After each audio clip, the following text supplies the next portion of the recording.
बहुत बहुत स्वागत है आप सभी का मेरे YouTube चैनल पर। मैं सिद्धांत सहगल, वैदिक एंड केपी एस्ट्रोलॉजर। आज आप लोगों के सामने मैं हाजिर हूं सिंह राशि और शनि देव के गोचर के फल को लेकर। शनि देव 17 जनवरी 2023 को कुंभ राशि में आ जाएंगे। हकीकत में 16 जनवरी रात को ही आ जाएंगे वो कुंभ राशि में, लेकिन 17 जनवरी को पूर्ण रूप से कुंभ राशि में विचरण करना शुरू कर देंगे। शनि देव का गोचर बहुत ही महत्वपूर्ण गोचर होता है, क्योंकि शनि देव एक राशि में 2.5 साल तक रहते हैं और 2.5 साल तक एक राशि में रहने की वजह से काफी गहरा प्रभाव पड़ता है हमारे जीवन पर या आप सबके जीवन पर। शनि देव कर्म के कारक, आयु के कारक, नौकरी के कारक, दासत्व के कारक, दुख के कारक, रोग के कारक और व्यय के कारक भी होते हैं। सिंह राशि के जातकों के लिए शनि देव का विचरण होगा सप्तम भाव में। सप्तम भाव में शनि देव का विचरण दाम्पत्य जीवन पे बुरा प्रभाव डालता है, लेकिन यहाँ स्वग्रही होने का आपको फायदा मिलेगा।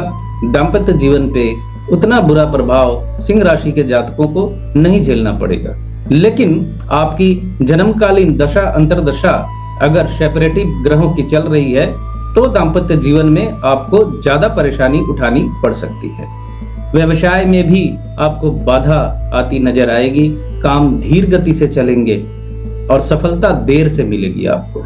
शनि देव की तीसरी दृष्टि सप्तम भाव से पड़ेगी नवम भाव पे। नवम भाव में मेष राशि होती है और शनि देव की सप्तम दृष्टि पड़ेगी सिंह राशि पे यानी प्रथम भाव पे, और शनि देव की दसम दृष्टि पड़ेगी वृश्चिक राशि पे यानी चौथे भाव में। मंगल और सूर्य से शनि देव का शत्रुतापूर्ण संबंध होता है, तो शनि देव की ये दृष्टियां उन भावों को प्रभावित करेंगी जिन भावों में ये पड़ रही होंगी। यानी शनि देव नवम भाव को खराब करेंगे, प्रथम भाव को भी खराब करेंगे और चतुर्थ भाव को भी खराब करेंगे, यानी बुरा प्रभाव डालेंगे। प्रथम भाव में दृष्टि पड़ने का मतलब है आपके स्वास्थ्य पे बुरा प्रभाव पड़ सकता है। दुखों में थोड़ी बहुत वृद्धि होगी, उदासी आपको घेरे रहेगी। उच्च शिक्षा में आपको बाधा का सामना करना पड़ेगा नवम भाव में दृष्टि की वजह से, यानी शनि देव की तीसरी दृष्टि के कारण उच्च शिक्षा में आपको बाधा आएगी। आपके पिता के साथ आपके संबंध तनाव वाले रहेंगे। माता का स्वास्थ्य प्रभावित हो सकता है और माता के साथ आपका विच्छेद भी हो सकता है। घर मकान अगर आपका बन रहा है तो वो रुक जाएगा, कंस्ट्रक्शन अधूरा रह जाएगा। जमीन जायदाद से संबंधी कोई डील अगर आप करना चाह रहे हैं तो उसमें बाधा आएगी और वो डील रुक जाएगी। शनि देव छठे भाव के लॉर्ड भी हैं और छठे भाव का लॉर्ड होकर सप्तम भाव में स्वग्रही होकर बैठे हुए हैं, लेकिन छठे भाव के लॉर्ड होने की वजह से आपके स्वास्थ्य पे बुरा प्रभाव पड़ेगा। अविवाहित मित्रों का विवाह भी हो सकता है। अविवाहित मित्रों के विवाह संबंध बनने के योग भी बनने लगेंगे। इस 2.5 साल के गोचर के दौरान सूर्य के साथ शनि का जब भी समसप्तक संबंध बनेगा, यानी सूर्य देव जब भी सिंह राशि में आएंगे, पिता पुत्र और गवर्नमेंट के साथ आपका टकराव बढ़ सकता है। गोचर की शुरुआत में कर्म स्थान पे आपको परेशानियों का सामना करना पड़ सकता है, लेकिन सम्मान वृद्धि भी होगी। आप अगर सेना में है, पुलिस में है, तो आपके लिए परेशानियों का दौर ये रहने वाला है। गोचर के मध्य में उच्च शिक्षा, लंबी दूरी की यात्रा यानी उच्च शिक्षा में आपको सफलता मिलेगी, लेकिन आप धर्म कर्म के काम में उतना मन नहीं लगा पाएंगे। चली आ रही परंपराओं की आप खिलाफत करेंगे।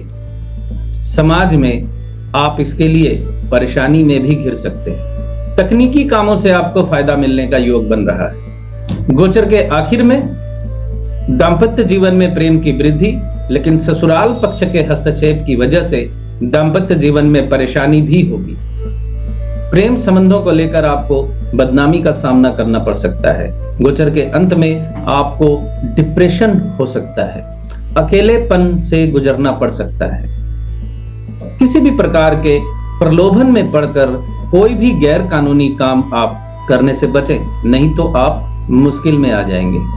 हालांकि स्वास्थ्य आपका ठीक रहेगा इस वक्त। रिसर्च ओरिएंटेड एजुकेशन में आपको मदद मिलेगी, सफलता मिलेगी।